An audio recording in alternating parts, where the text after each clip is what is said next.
This is the Notice Blog. Always question, always explore. Today's topic, the Heights. So, if you haven't been to Washington Heights in New York, it's a predominantly Dominican neighborhood that's kind of has a staple of New York. And there's a lot of reasons why. The Broadway musical In the Heights covers that. The whole idea of creating a community and then what happens when gentrification, other types of cultural appropriation or bleaching occurs. How do you stay true to yourself? So during my theater years, I made a bunch of friends through Glenn Quinton, who actually was in You Can't Die Here. I met some people who were not only living in Washington Heights, but performing in the musical as well. It's kind of dope. So I followed them around and kind of delved into each one's personal lives and see how they connected to each of the roles. Basically, in a way, performing themselves. I decided to dedicate a series that follows these actors. Just like Homecoming, I'll be releasing this one at the tail end of a few episodes. Just look out for them and they'll be there. So this entire episode is dedicated to the Heights. All's my life I has to fight, nigga. All's my life hard times like, yeah. Bad trips like, yeah. Nazareth, I'm fucked up, homie, you fucked up. But if God got us, then we gon' be alright. Nigga, we gon' be alright. Nigga, we gon' be alright. We gon' be alright. Do you hear me? Do you feel me? We gon' be alright. Nigga, we gon' be alright. Huh? We gon' be alright. Nigga, we gon' be alright. Do you hear me? Do you feel me? We gon' be alright.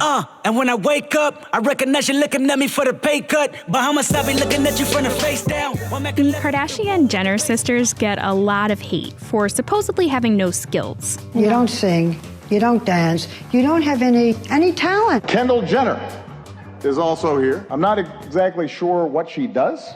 For her fame, like, she had to give up her privacy. Yeah, she really did. But now you just give up her privacy, but then it's like, okay, cool. It's not about a privacy thing, it's more about being objectified. It's just a facade, though. Like, I'm pretty. Like, I would hope that she's not that person. But they've built a business empire with revenue coming not just from their TV show, but also fashion and makeup lines, mobile apps, games, and endorsements. Kim Kardashian's net worth is $85 million. She made $52.5 million last year. They've stretched 15 minutes of fame into nearly a decade. I think she's smarter than what she lets on, but it's also this thing of like, I don't think that's even worth it. I think that's a Faustian bargain. Like, she's lost so much in terms of like, I hate this because this is kind of like slut shaming, but it's also like negotiating within the, like, we have a patriarchy, we have a misogynist, shitty society that's incredibly heteronormative and all the other shitty things, incredibly racist. These are all things we have to fucking negotiate through, right?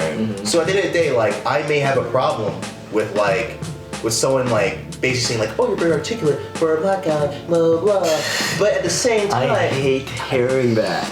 Dude, that is like, we all fucking get that shit. Now I'm so over that. Like, at the same time, like, I'm just like, privilege though. There's different types of privileges. Like, there's straight guy privilege, there's like white male privilege, and that's like a fucking like social class that we're a part of, whether we want to or not. And I'm not gonna be like, oh man, I should totally change it now. Fuck that. Like, if it happens, it happens. But I'm not gonna fucking do that. I'm gonna like accept what little shit that I get and hold on to that, because, you know, I think because she has money, and that's another sort of privilege, right? Like, she can kind of negotiate around that, but she's still not going to be led in certain social circles. And the fact that she's also in an interracial like marriage and has an interracial child still does not allow her in a certain circles. But the thing is, she creates her own circles. So like, I mean, you talk about like not being like allowed into a circle, but like honestly, at that point, why would you even want to be in that circle? Because it's power and money and access and privilege. She wants more.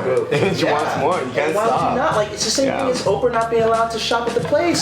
You know what I'm saying? Like, it's like, yo, bitch, but I can shop every, like, fuck, no, I want to shop this place now. Like, that's the thing. I think it's when someone says no, it doesn't matter if it's like literally a store that sells large amounts of shit that are in boxes neatly tagged. I wouldn't want to go to that shit store if you don't let me in because I'm black. Like, I'll be pissed off about just to piss them off. Just to piss them off, just because. I think it's the idea of restricting freedom. But no one's gonna ever respect her for her brain now. It's fucked up. You guys want anything, or you guys are good? I'm working on this right now. This is delicious. The fuck are you doing this? It's just it's rum with juice. That's all it is. It's just rum and juice. Yeah. That makes it delicious. You didn't even try to dress that up. You're just like, it's just fun. What was I going to say? Yeah, so I got this thing that I couldn't even figure it out. Tropicana, a fruit punch, or like medley, fruit medley. With Actually, I have some berries that I squeeze and I churn. A pestrel, I just like I just really want to impress people when they come over. Like oh my god, I can't wait to let you try this juice. And I stepped in. I smashed. So yeah, you just, every morning I go on the roof and I kind of got nothing else to do in the morning, just to smash grapes and be ready for some juice. I bless the grapes and then I say a prayer and then that's what you really taste. This. It's exactly what I do when I wake up in the morning. Hello, man. Hello. How's it going? Took her outside? He came over. You took her outside? We talked about it. Hey, you took her outside? You listening to me? Yeah. Can we all too? You still took her outside? The camera's here, so I just okay, wait, should we go to the room then? Oh, fuck, we should go to the room then. Okay, let's do it. We're gonna set up in the room. Yeah. We have no idea what the fuck we're talking about. Oh my god, that's right. No, we can talk about that on the camera, but it's basically on the camera. Because I will. I'm gonna say it over and over again. What the fuck are we talking about? Yo, what the fuck are we talking about? It's 11 something. All right, so here's the thing. Okay, so my own personal project was to record regular conversations, right? And then weave them in and out with other parallel conversations that I had before. And the idea was to, in a way, kind of like show how just regular conversations have so much more context and base in reality than we actually think. Less than 30 minutes, we had decided, to go study. Yeah, less than 30 minutes. What did you see? Like, what about it? I don't know. I don't know what. Huh. But I know. But so Paul, get this. On our first date, we went to Martin's Tavern, which is a nice place. That's where John Kennedy proposed to Jackie. So like us expressing these type of views or whatever, they're coming from a certain generation, like a certain like class, community, and everything else. It speaks to that, but it also speaks to the fact that other people, when they have that same conversation, it means that we have something in common. We're not as it humanizes us.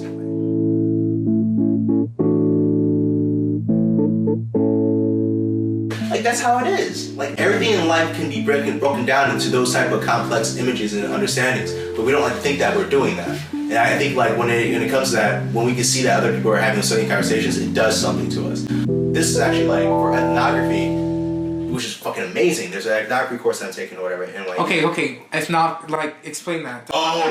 We and David were like trying to figure out. We could have looked it up. I could have Googled it. We really could have Googled it. But we had a great conversation about like. We had a whole side conversation. Like, what is going on tonight? So can you? I love how you did the little. She was like, listen. It wasn't even. It was very big. It was very big. That wasn't so loud. Because he said it, I was like, finally. Oh, shit. I can feel it. What does it mean? All right.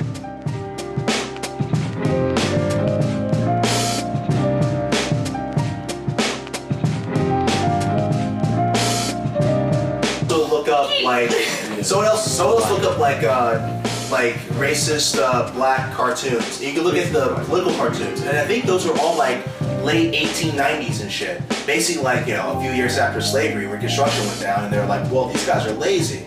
I think it comes from that time. All they know how to do is like stereotypes and generalizations of African Americans and their culture have evolved within American society, dating back to the colonial years of settlement, particularly after slavery became a racial institution that was blah blah blah. So anyway, in other words, I'm sorry, even that picture right there is disgusting. But I think where that probably comes from is from slavery, when people had slaves and their slaves didn't want to work. Well, yeah. No, bitch, I'm not gonna work because you're not paying me. I'm not getting fed. My house is a piece of shit. I'm tired. How about you killed my child? You put me up naked. Fuck you killed my child. You sold my child. You chopped my balls off. Like there are so much things. Like And then they're like, well, you ungrateful motherfucker, I gave you a place to stay, and I fed you once a day, so fuck you. Like, that's really what it is. It's this type of entitlement that really is. They're also portrayed as having a love of fried chicken, watermelon, cornbread, Kool-Aid, waffles, and grape drink. Grape drink, yeah. That's I will say I do like some of these things, but These are things. I love fried chicken. Well, I do like. I've never been crazy about watermelon though. Thank you very much. I've never been crazy about They watermelon. put it at the bottom of the fruit cup, guys. It is. And there's a reason why they put it at the bottom. Because it don't To taste make it like full. nothing. Oh my God. They put that mango and kiwi on the top. Yeah. That's expensive. I've never been crazy about watermelon. Dude, you know, like, Even melons. I do no, love fried chicken. I hate the melons. No, that's the thing though. It's fucking southern though. You know why? That's fucking southern.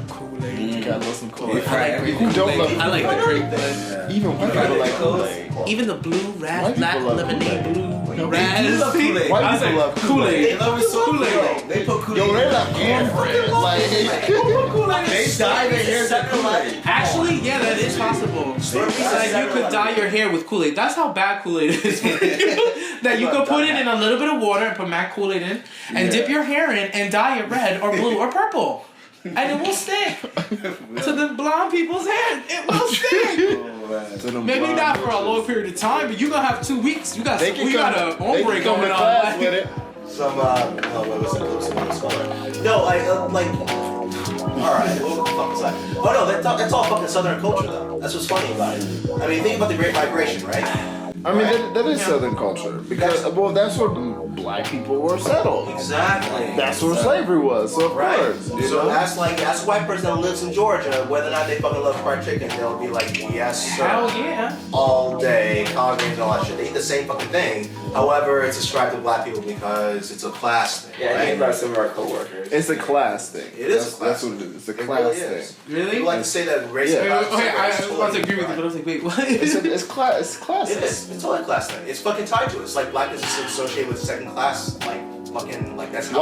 Why do you think when black people go to this upper echelon, they start to drink different things, eat different things, their taste becomes like, I only like filet mignon and caviar. Like you switch over to that stuff because that's what the upper echelon is supposed to be. You know what I'm saying? The food. It's so interesting you say that. I was having a conversation with my aunt the other day about the types of food that are like gourmet, like in Dominican culture, which are actually the cheapest part of the animal. Oh. Yeah. Do you know what I mean? Like these things, like even collard greens, even plantains, like these are cheap things that like maduro, which is the sweet plantains. The only reason that we started doing that is because they used to go bad, and we were like, well, we're still gonna fry them. It's a fermented banana. That's what you're eating. No way. It's a moldy banana. The moldier it gets, the sweeter it gets. That's what it is. That's what gets to the point. That's what maduros are. You understand? Like Jamaicans have the same fucking thing. We fucking. So if you get a green plantain. I was running through 6 with my boss. You know how that shit go. Walker's the one that got me. You know how that shit go. Bro, like You know how that shit go. Running through 6 with my boss.